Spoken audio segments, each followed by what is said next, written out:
Quien iba a ser uno de los pensadores más influyentes y denostados de la historia, nació el mes de mayo de 1469 en Florencia. Su padre era abogado y estaba bien relacionado con los círculos de humanistas y burócratas. En 1498, poco después de la caída de Savonarola, el joven Nicolás es nombrado jefe de segunda cancillería de la República Florentina. En cumplimiento de los deberes de su cargo, llevó a cabo algunas misiones diplomáticas ante el rey de Francia, el Papa y el Emperador. Uno de estos desplazamientos como embajador de su patria le dio la oportunidad de tratar con un personaje que los críticos señalan entre los posibles modelos para el príncipe, César Borgia. Maquiavelo quedó muy impresionado por la personalidad del duque Valentino, por su amplitud de miras y su encanto personal, pero también percibió sus limitaciones, sus defectos, su casi desesperada fe en una buena estrella. En 1501, Maquiavelo se casa con Marietta Corsini, con la que tuvo 6 hijos y a la que siempre trató con afectuosa ternura, lo que no le impedía engañarla con cierta frecuencia. Nuevas misiones le llevan a conocer a otro gran personaje, el Papa Julio II, cuya política critica con dureza. Tal vez piensa sobre todo en él y en lo que representó su actuación en los negocios humanos, cuando más adelante escribe en los discursos que la culpa de que Italia no sea un país unificado y poderoso como Francia o España la tiene sobre todo la Iglesia. Entretanto, en Florencia se estaba llevando a cabo una reforma constitucional que, inspirándose en el modelo veneciano, trataba de fortalecer las instituciones republicanas y acabar con el doble peligro que suponían las luchas entre facciones y las tentaciones monárquicas de las grandes familias en general y de los Medici en particular. Maquiavelo apoya fervientemente la idea, pero abriga ciertas dudas sobre su éxito, sobre todo porque entre el puñado de excelentes y bien intencionados varones encargados de llevar las riendas del Estado, no encuentra ninguno con la suficiente energía para conducir a buen término una tarea tan complicada como es la reforma de un Estado. Trata de insinuar respetuosamente al gonfalonero vitalicio, Pietro Soderini, que sería necesario llevar a cabo una política más decidida y menos blanda, pero sus avisos se ignoran o no se saben poner en práctica. En el otoño de 1512, tras el saqueo de Prato por las tropas españolas, la indecisión gubernativa da a fruto sus desastres. Los Medici entran triunfalmente en Florencia, disuelven el régimen republicano y desmantelan su proyecto de reforma del Estado. El gonfalonero marcha al destierro y otros funcionarios simpatizantes de la República corren la misma suerte. También Maquiavelo, amigo y colaborador de confianza del Supremo Magistrado, pierde su cargo y es confinado. Unos meses después, en febrero de 1513, lo encarcelan y torturan, acusado de formar parte de una fracasada conjura antimedicia. Tras pagar una multa queda en libertad por falta de pruebas y vuelve a la relativa paz de su destierro. Va a comenzar el periodo más intenso de su actividad intelectual, forzado a abstenerse de toda participación activa en la política. Tuvo que dedicar todo su tiempo a la reflexión sobre ella. Pero lo que hace tan original el pensamiento de Maquiavelo es que en él se funden varios elementos en una unidad vital. Su cultura clásica, su experiencia diplomática, su agudeza, su claridad de análisis, su interés por lo que pasaba a su alrededor y también su fiebre visionaria de futuro y su vocación para la actividad pública. Todo se amalgama en una meditación que es proyecto, como ha sabido ver Chabot en su primer libro sobre Maquiavelo, en este autor. Mundo lógico e imaginativo y pasional, seguridad de coordinación y de comprensión, vigor de síntesis unificadora y voluntad de acción práctica se compenetran en una organicidad tal de la que no se puede separar el más mínimo elemento sin que se haga trizas en las manos. Esto, y no sus ideas, es lo que hace verdaderamente peligroso a Maquiavelo. Esa fue la razón del temor y la repulsa que causaron sus páginas. Él las ofrece como un arma agudísima, forjada con su sangre, con su ser entero, pulida y perfecta, un brillo que, como las dagas mágicas de los cuentos, parece buscar por sí sola la herida destinada.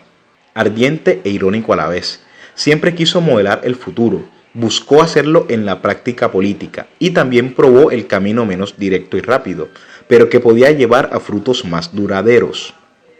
Intentó dirigir a los otros, a quienes sí estaban en condiciones de actuar, manejando los hilos a través de libros hermosos y provocativos, llenos de sueños, que son como una carga de profundidad estallando de futuro.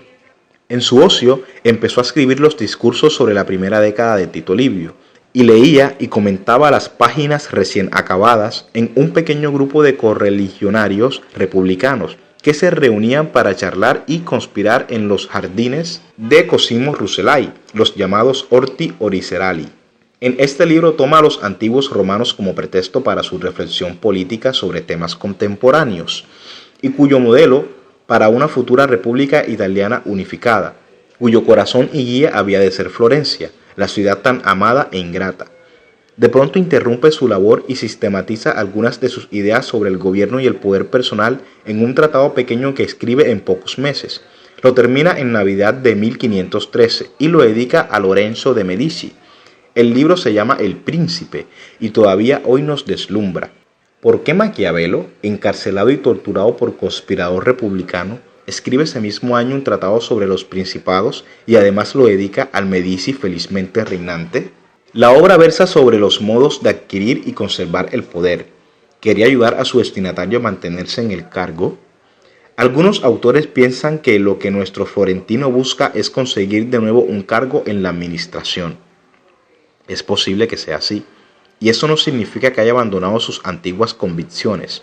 Para él, el primer mandamiento de un político es ser realista, conocer las circunstancias y adaptarse a ellas. Nunca recomienda el aislamiento, se puede uno resignar a él, si no hay más remedio, pero no elegirlo.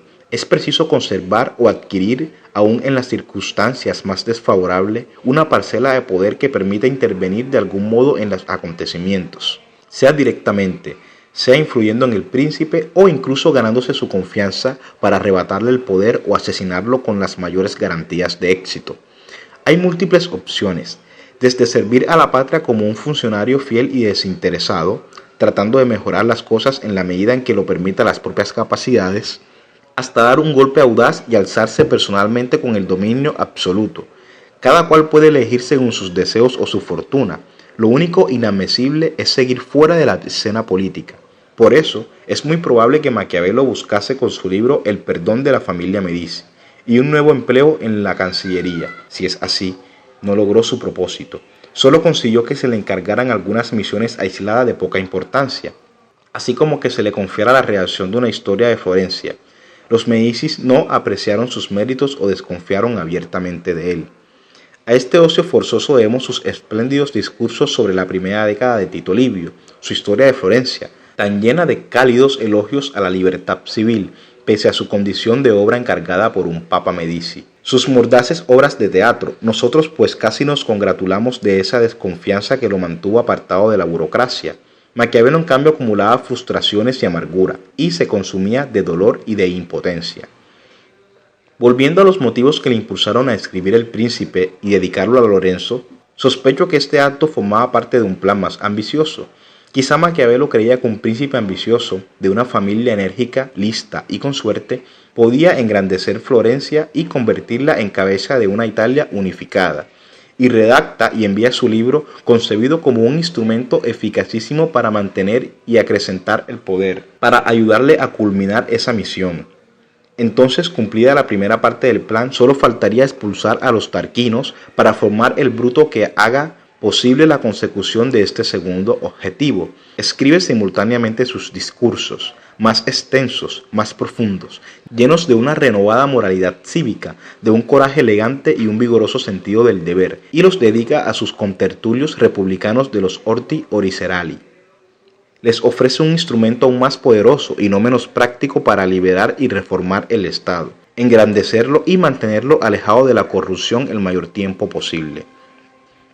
Si esta sospecha es cierta, el príncipe y los discursos formarían parte de un mismo y ambicioso plan de futuro, en el que también se incluiría del arte de la guerra, para regenerar Italia y devolverle con nueva savia el esplendor de la antigüedad romana.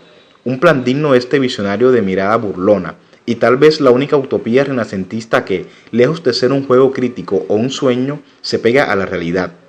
Exige ser puesta en práctica y demuestra su posibilidad con multitud de variados ejemplos. extraídos tanto de la historia antigua como de la realidad contemporánea. De cualquier manera, ni los florentinos ni sus gobernantes se mostraron a la altura de lo que Maquiavelo pedía de ellos. Cuando, en 1527, tras el saqueo de Roma, los Medici fueron otra vez expulsados de Florencia y se restauró por breve tiempo la República, Maquiavelo, enfermo y cansado, quiso cooperar. Rechazaron sus servicios, lo juzgaban de viejo y anticuado, y hasta sospechoso de colaboracionista. Desde aquel desdichado 1512 parece que resultaba sospechoso para todo el mundo. Definitivamente desilusionado, dejó de luchar y murió un mes más tarde, el 21 de junio de 1527. En 1532, y con el apoyo de las tropas españolas e imperiales, Alejandro de Medici asume el gobierno de Florencia con el título de duque. La libertad y la unificación tendrán que esperar algunos siglos.